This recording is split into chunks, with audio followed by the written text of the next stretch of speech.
Telangana BSP అధ్యక్షుడు మాజీ IPS RS Praveen Kumar జీవితం ఆధారంగా రూపొందించిన ప్రవీణ్ ఐపీఎస్ మూవీని హైదరాబాద్ నాచారంలోని బీఎస్పీ నాయకుల ఆధ్వర్యంలో వైజయంతి థియేటర్లో ఉచితంగా ప్రదర్శించారు. ఈ షోను ఆర్ఎస్ ప్రవీణ్ కుమార్ చిత్ర దర్శకుడు దుర్గాదేవ్ నాయుడు, బీఎస్పీ కార్యకర్తలు స్వేరోస్ తిలకించారు. చిత్ర ప్రదర్శనకు ముందు ప్రవీణ్ కుమార్ థియేటర్ సమీపంలో ఉన్న అంబేద్కర్ విగ్రహానికి పూలమాల వేసి నివాళులర్పించారు.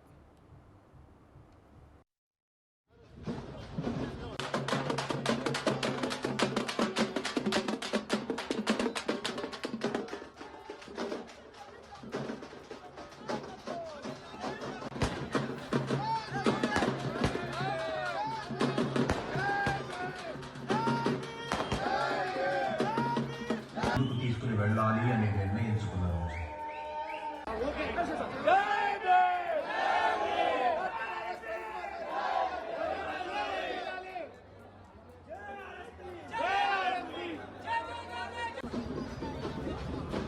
ఈ సినిమా కేవలం ఒక 23 రోజుల లోపలనే నిర్మించడం జరిగింది.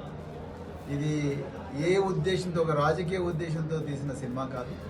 ఇది నా ఒక్కడి చరిత్రనే కాదు, తెలంగాణలో ఉండే అన్ని 12,000 గ్రామాల్లో ఉండే విద్యార్థుల చరిత్ర, అదేవిధంగా విద్యార్థుల జీవన చరిత్ర, వాళ్ళ జీవన ప్రస్థానం.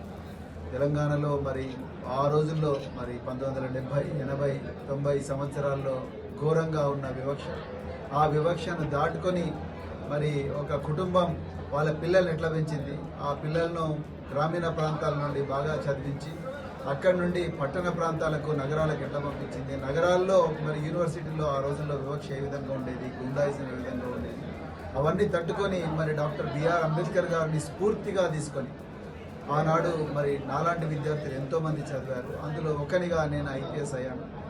అదేవిధంగా మరి పోలీస్ సర్వీస్లోకి వచ్చిన తర్వాత కూడా మళ్ళీ ఏదో నేను, నా కుటుంబం, లేకపోతే నా సంపాదన, నా బంగళా, నా కానిస్టేబుల్ అని దాని చుట్టే తిరగకుండా మరి ప్రజలతో మమేకమై ప్రజల జీవితాలను మార్చే ప్రయత్నం మనకు తోచినంత మేరకు రాజ్యాంగబద్ధంగా చేయడానికి మరి ప్రయత్నం చేసిన ఒక ఆఫీసర్ యొక్క కథ ఇది.